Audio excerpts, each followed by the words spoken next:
ಇವತ್ತೇ ಅತಿ ಪವಿತ್ರವಾದ ವರೋಧಿನಿ ಏಕಾದಶಿ. ವರೋಧಿನಿ ಅಂದರೆ ಸಂಸ್ಕೃತದಲ್ಲಿ ರಕ್ಷಣೆ ಅಥವಾ ಕವಚ ಎಂದು ಅರ್ಥ.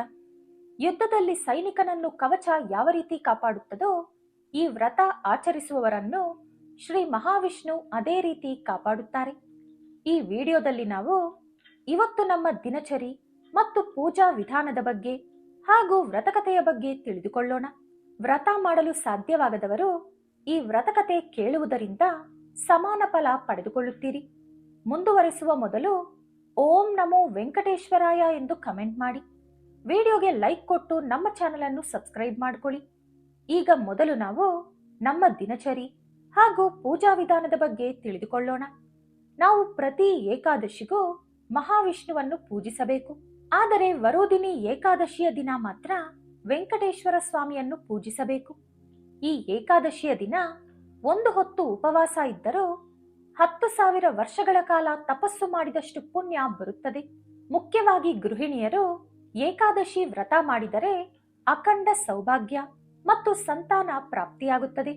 ಹಾಗಾಗಿ ವ್ರತ ಮಾಡುವವರು ಬೆಳಗಿನ ಜಾವವೇ ಎದ್ದು ಮನೆಯನ್ನು ಶುಭ್ರಪಡಿಸಿಕೊಂಡು ಹೊಸಲಿಗೆ ಮತ್ತು ಮುಖದ್ವಾರಕ್ಕೆ ಅರಿಶಿಣ ಮತ್ತು ಕುಂಕುಮದಿಂದ ಬೊಟ್ಟುಗಳನ್ನ ಇಟ್ಟು ತಲೆ ಸ್ನಾನ ಮಾಡಿಕೊಂಡು ಮನೆಯೆಲ್ಲ ಗೋಮೂತ್ರ ಅಥವಾ ಅರಿಶಿಣ ನೀರನ್ನು ಚಿಮುಕಿಸಿಕೊಂಡು ದೀಪಾರಾಧನೆ ಮಾಡಬೇಕು. ಈ ದಿನದಂದು ತಪ್ಪದೆ ಎಲ್ಲರೂ ಕೂಡ ತಲೆ ಸ್ನಾನ ಮಾಡಬೇಕು. ಸ್ನಾನ ಮಾಡುವ ನೀರಿನಲ್ಲಿ ತುಳಸಿ ಎಲೆ ಅಥವಾ ಚಿಟಿಕೆ ಅರಿಶಿಣ ಹಾಕಿಕೊಳ್ಳಬೇಕು. ಒಂದು ವೇಳೆ ನಿಮಗೆ ಶನಿದೋಷ ಇದ್ದರೆ ಸ್ವಲ್ಪ ಕಪ್ಪು ಎಳ್ಳನ್ನು ನೀರಿನಲ್ಲಿ ಹಾಕಿಕೊಂಡು ಸ್ನಾನ ಮಾಡಿ. ಈ ರೀತಿ ಸ್ನಾನ ಮಾಡುವುದರಿಂದ ಪುಣ್ಯ ನದಿಗಳಲ್ಲಿ ಸ್ನಾನ ಮಾಡಿದ ಫಲ ಬರುತ್ತದೆ. ಶನಿ ದೋಷಗಳು ನಿವಾರಣೆಯಾಗುತ್ತದೆ. ಇನ್ನು ಮಹಾವಿಷ್ಣುವಿಗೆ ಪ್ರಿಯವಾದ ಬಣ್ಣ ಹಳದಿ. ಹಾಗಾಗಿ ಹಳದಿ ಬಣ್ಣದ ಬಟ್ಟೆ ಹಾಕಿಕೊಂಡು ಕಾಲಿಗೆ ಅರಿಶಿಣ ಹಚ್ಚಿಕೊಂಡು ಗೃಹಿಣಿಯರು ಪೂಜೆ ಮಾಡುವುದರಿಂದ ಸೌಭಾಗ್ಯ ಹೆಚ್ಚಾಗುತ್ತದೆ. ಇನ್ನು ನಿಮ್ಮ ದೇವರ ಮನೆಯಲ್ಲಿ ಅಕ್ಕಿ ಹಿಟ್ಟಿನಿಂದ ರಂಗೋಲಿ ಬಿಡಿಸಿ ಅದರ ಮೇಲೆ ವೆಂಕಟೇಶ್ವರ ಸ್ವಾಮಿಯ ಫೋಟೋ ಅಥವಾ ವಿಗ್ರಹ ಇಟ್ಟುಕೊಳ್ಳಿ. ಅರಿಶಿಣದ ಬದಲಾಗಿ ಗಂಧ ಮತ್ತು ಕುಂಕುಮದಿಂದ ವೆಂಕಟೇಶ್ವರ ಸ್ವಾಮಿಯನ್ನು ಅಲಂಕರಿಸಿ ಪೂಜೆಗೆ ಹಳದಿ ಬಣ್ಣದ ಹೂವುಗಳನ್ನು ಉಪಯೋಗಿಸಿ. ವೆಂಕಟೇಶ್ವರ ಸ್ವಾಮಿಗೆ ತುಳಸಿ ಮಾಲೆ ಹಾಕಿದರೆ ನೀವು ಬೇಡಿದ ಎಲ್ಲಾ ಕೋರಿಕೆಗಳು ಈಡೇರುತ್ತದೆ. ಈ ದಿನದಂದು ಅಕ್ಕಿ ಹಿಟ್ಟಿನಿಂದ 2 ದೀಪಗಳನ್ನು ತಯಾರಿಸಿ ಅದರಲ್ಲಿ 2 ಬತ್ತಿಗಳು ಅಥವಾ 7 ಬತ್ತಿಗಳನ್ನ ಇಟ್ಟು ಹಸು ತುಪ್ಪದಿಂದ ದೀಪಾರಾಧನೆ ಮಾಡಿ. ಮಾರನೆಯ ದಿನದಂದು ಆ ದೀಪಕ್ಕೆ ಸ್ವಲ್ಪ ಬೆಲ್ಲ ಸೇರಿಸಿ ಹಸುವಿಗೆ ತಿನ್ನಿಸಬೇಕು. ಈ ರೀತಿ ಮಾಡಿದರೆ ನಿಮ್ಮ ಪೂಜೆಗೆ ದುಪ್ಪಟ್ಟು ಫಲ ಸಿಗುತ್ತದೆ. ಅಕ್ಕಿ ಹಿಟ್ಟಿನ ದೀಪ ಹಚ್ಚುವುದರಿಂದ ನಿಮ್ಮ ಗಂಡನಿಗೆ ರಾಜಯೋಗ, ನಿಮ್ಮ ಮಕ್ಕಳ ಭವಿಷ್ಯ ಚೆನ್ನಾಗಿರುತ್ತದೆ. ಜೊತೆಗೆ ಸಾಲಬಾಧೆ ನಿವಾರಣೆಯಾಗುತ್ತದೆ. ವೆಂಕಟೇಶ್ವರ ಸ್ವಾಮಿಗೆ ನೈವೇದ್ಯವಾಗಿ ಸಿಹಿ ಅವಲಕ್ಕಿ ಅಥವಾ ಕೋಸಂಬರಿ ಮತ್ತು ಪಾನಕ ಸಮರ್ಪಿಸಬೇಕು. ಇದ್ಯಾವುದೂ ಸಾಧ್ಯವಾಗದಿದ್ದರೆ ಕಪ್ಪು ಒಣದ್ರಾಕ್ಷಿ ಸಮರ್ಪಿಸಬಹುದು. ನೀವು ಸಮರ್ಪಿಸುವ ಯಾವುದೇ ಪ್ರಸಾದದ ಮೇಲೆ 1 ತುಳಸಿ ಎಲೆ ತಪ್ಪದೇ ಇಡಬೇಕು. ಪೂಜೆಯಲ್ಲಿ ತಪ್ಪದೆ ತುಳಸಿ ತೀರ್ಥ ಇರಬೇಕು. ತುಳಸಿ ತೀರ್ಥ ಅಂದ್ರೆ ಸ್ವಲ್ಪ ನೀರಿನಲ್ಲಿ ಚಿಟಿಕೆ ಪಚ್ಚಕರ್ಪೂರ, 1-2 ತುಳಸಿ ಎಲೆ ಹಾಕಿದರೆ ಅದೇ ತುಳಸಿ ತೀರ್ಥ. ಪೂಜೆ ಮಾಡುವವರು ನಿಂತುಕೊಂಡು ಪೂಜೆ ಮಾಡಬಾರದು. ಪೂರ್ವ ಅಥವಾ ಉತ್ತರ ಮುಖವಾಗಿ ಕುಳಿತುಕೊಂಡು ಪೂಜೆ ಮಾಡಬೇಕು. ನೀವು ಪೂಜೆ ಮಾಡುವಾಗ ಓಂ ನಮೋ ಭಗವತೆ ವಾಸುದೇವಾಯ ಎಂಬ ಮಂತ್ರವನ್ನು ಜಪಿಸುತ್ತಾ ಪೂಜೆ ಮಾಡಬೇಕು. ಇದರ ಜೊತೆಗೆ ವಿಷ್ಣು ಸಹಸ್ರನಾಮ ಮತ್ತು ನಿಮಗೆ ತಿಳಿದಿರುವ ವಿಷ್ಣು ಅಥವಾ ವೆಂಕಟೇಶ್ವರನ ಶ್ಲೋಕಗಳು ಅಥವಾ ಸ್ತೋತ್ರಗಳನ್ನು ಜಪಿಸಬಹುದು. ಸಾಧ್ಯವಾದರೆ ಈ ದಿನದಂದು ಏಲಕ್ಕಿ ಮಾಲೆ ತಯಾರಿಸಿ ವೆಂಕಟೇಶ್ವರ ಸ್ವಾಮಿಗೆ ಅಲಂಕರಿಸಿ ಮಾರನೆಯ ದಿನದಂದು ಆ ಹಾರವನ್ನು ನೀವು ಹಣ ಇಡುವ ಕಡೆ ಇಟ್ಟುಕೊಂಡರೆ ಮನೆಯಲ್ಲಿ ಅನಗತ್ಯ ಖರ್ಚುಗಳು ಕಡಿಮೆಯಾಗಿ ನಿಮ್ಮ ಆದಾಯ ಹೆಚ್ಚಾಗುತ್ತದೆ.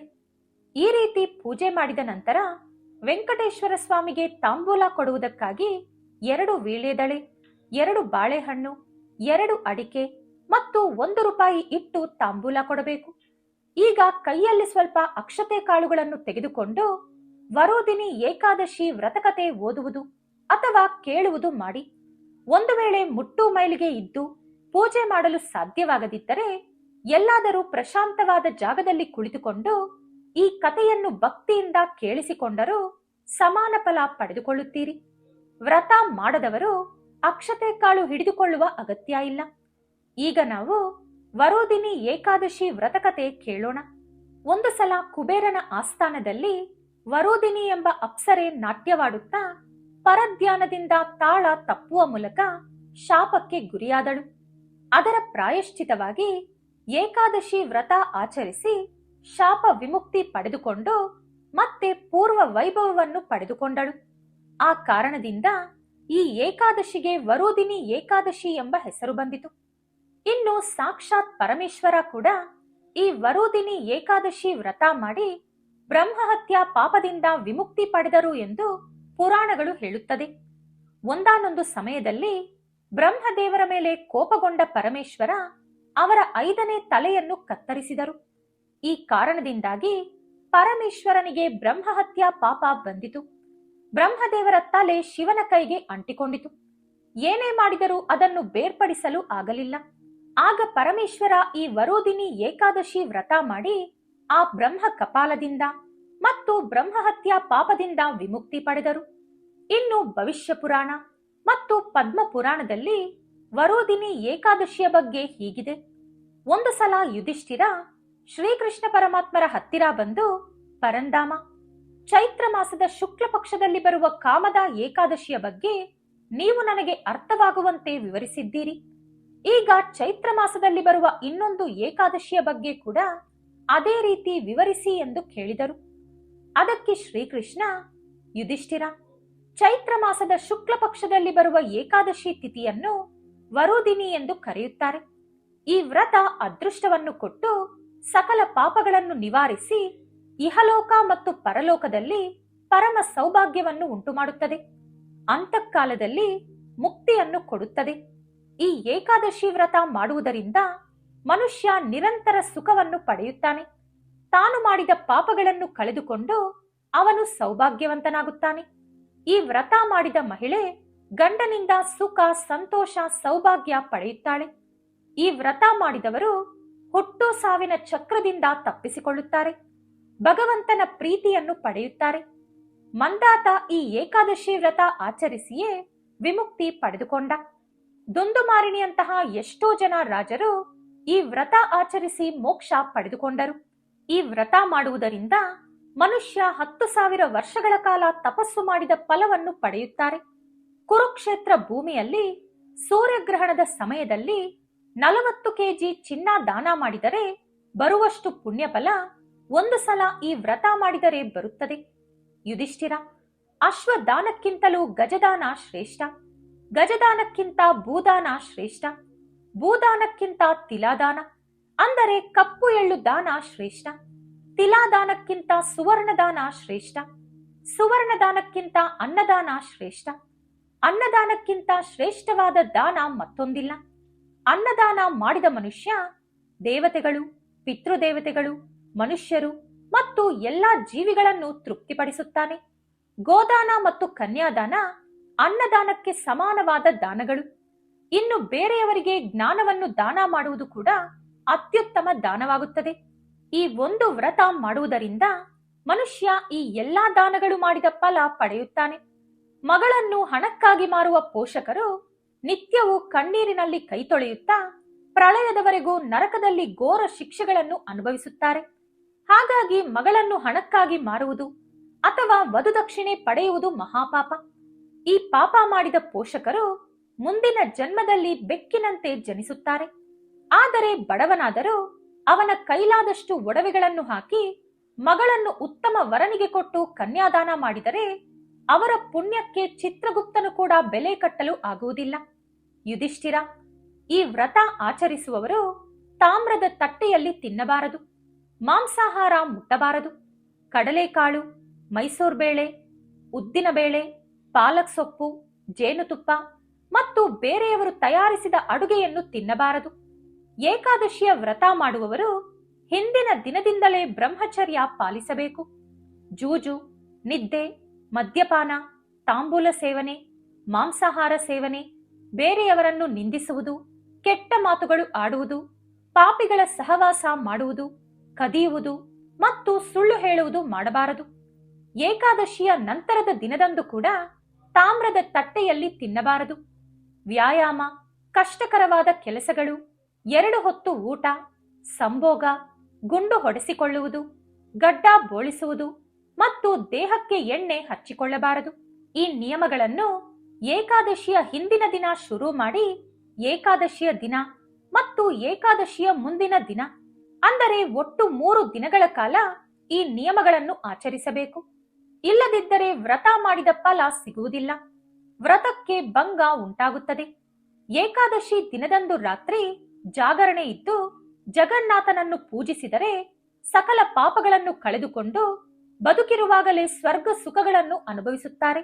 ವರೋಧಿನಿ ಏಕಾದಶಿಯಂದು ವ್ರತಕತೆ ಕೇಳಿದವರು 1000 ಗೋವುಗಳನ್ನು ದಾನ ಮಾಡಿದ ಪುಣ್ಯ ಪಡೆಯುತ್ತಾರೆ. ಪಾಪ ವಿಮುಕ್ತರಾಗಿ ವಿಷ್ಣುಲೋಕ ಪಡೆಯುತ್ತಾರೆ. ಪೂರ್ವದಲ್ಲಿ ನರ್ಮದಾ ನದಿ ತೀರದಲ್ಲಿ ಮಾಂದಾತ ಎಂಬ ರಾಜನ ರಾಜ್ಯವಿತ್ತು. ಆತ ದಾನಶೀಲಿ ಮತ್ತು ಮಹಾತಪಸ್ವಿ.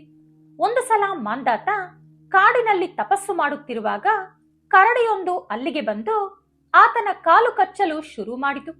ಸ್ವಲ್ಪ ಹೊತ್ತಿನ ನಂತರ ಅವನ ಕಾಲನ್ನು ಕಚ್ಚಿಕೊಂಡು ಅದರ ಗುಹೆಯ ಕಡೆಗೆ ಎಳೆದುಕೊಂಡು ಹೋಗಲು ಶುರು ಮಾಡಿತು. ಮಾಂದಾತ ತುಂಬಾ ಹೆದರಿದ.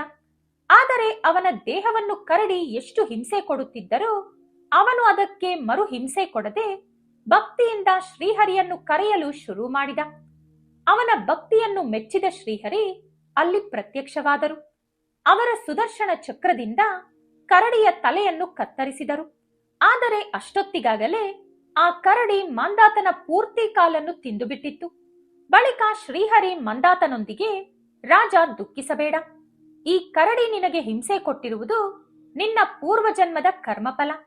ಪೂರ್ವಜನ್ಮದ ಕರ್ಮಫಲವನ್ನು ನಿವಾರಿಸಿಕೊಳ್ಳಲು ನೀನು ಮಧುರಾ ನಗರಕ್ಕೆ ಹೋಗಿ ನನ್ನ ವರಾಹ ಅವತಾರವನ್ನು ಪೂಜಿಸಿ ಮರುದಿನ ಏಕಾದಶಿ ವ್ರತವನ್ನು ಆಚರಿಸು ಎಂದು ಹೇಳಿ ಮಾಯವಾದರು.